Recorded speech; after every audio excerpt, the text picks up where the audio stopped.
Salut à tous, critique et analyse du 5e épisode de la série Star Wars Visions.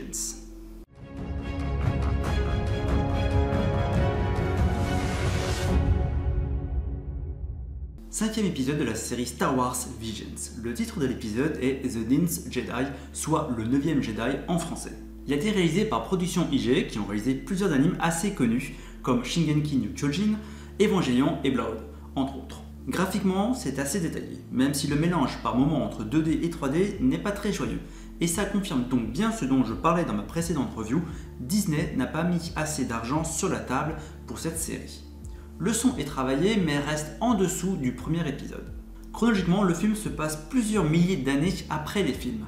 Je pense qu'il s'agit de l'histoire légende la plus éloignée après la trilogie originelle, donc impossible d'avoir le moindre problème avec l'histoire canon et légende. 2 bons épisodes de suite, la série repart sur une bonne lancée. Passons la partie avec spoilers pour rentrer dans les détails. Nous voici dans la partie avec spoilers. L'histoire est bien trouvée. Les Jedi et les Sith ont quasiment disparu. Le dirigeant d'une planète organise une réunion pour rassembler les derniers utilisateurs de la Force. Bien qu'on nous annonce que les Sith font à nouveau leur apparition et qu'ils cherchent à tuer les Jedi, se reformant, j'ai été surpris par le twist. Lors de ce rassemblement, il n'y a que 3 utilisateurs de la Force présents qui sont du côté lumineux. Même surprise pour qui est le 9e Jedi du titre. Au départ, je pensais que c'était le garçon qu'on a vu arriver. Mais il n'est que le 7e, le 9e Jedi est en fait la fille du forgeron et n'était pas prévu au départ. Bon, ce qui me rassure sur la fabrication des sabres laser est que le forgeron est aussi un utilisateur de la Force. Après, il n'est pas obligatoire d'utiliser la Force pour fabriquer un sabre laser. Mais dans le processus, l'utilisateur de la Force utilise celle-ci pour imprégner le cristal Kyber.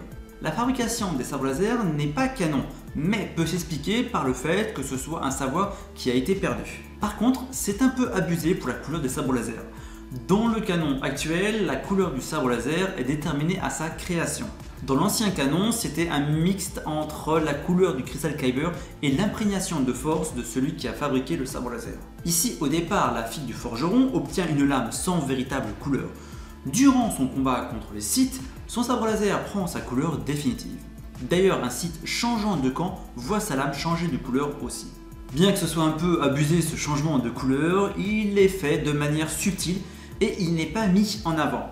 A la fin, on voit l'astéroïde sur lequel ils étaient avec une lumière bleue en sortant. Il donne l'image d'un sabre laser souligné par le son d'un sabre laser s'allumant. Des petites incohérences avec l'univers Star Wars sans que cela ne gâche l'épisode. C'est un épisode qui se regarde sans plus. On verra ce que donnent les prochains épisodes. Abonne-toi, mets un commentaire, un pouce bleu et partage la vidéo.